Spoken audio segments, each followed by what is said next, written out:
Being empathetic and practicing the love languages are things that emotionally healthy people incorporate into their lives every day with their partners, friends, and other meaningful relationships. Verbal affirmations. One of the greatest ways to feel loved is to hear it. The words that we choose to use greatly affect the emotional states of those around us.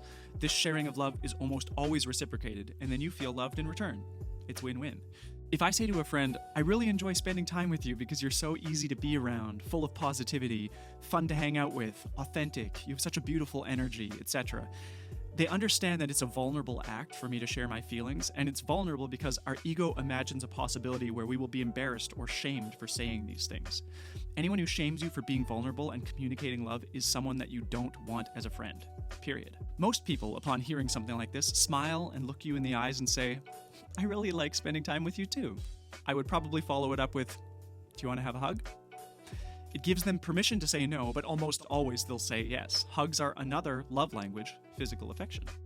Hearing these words and receiving a warm embrace fills both people with the dopamine, serotonin, and oxytocin that makes us feel good. If you think that it would feel awkward to say these things, it's a chance to question yourself and ask why your brain would react this way, because the only thing that's happening is an exchange of love for free, and love is a human need. When I spend my time with my friends, I'm actively thinking about the ways that I can validate them with words and to share a hug. Acts of service and gifts sometimes go hand in hand, but whether you're cleaning someone else's dishes without being asked, buying a snack to share, or offering space to listen, as long as these things are done selflessly, without expectation that you deserve something in return, or that can be used as leverage against something later, it shows someone else that I was thinking about you and I thought that this would make you happy. Those are the words that you should say when you tell them, that way you nail the verbal affirmation at the same time. If you imply that something should be expected or it would be nice if, it suddenly tarnishes the selfless act because it makes it feel like there was a secret motive. The last of the love languages, quality time, is self-explanatory.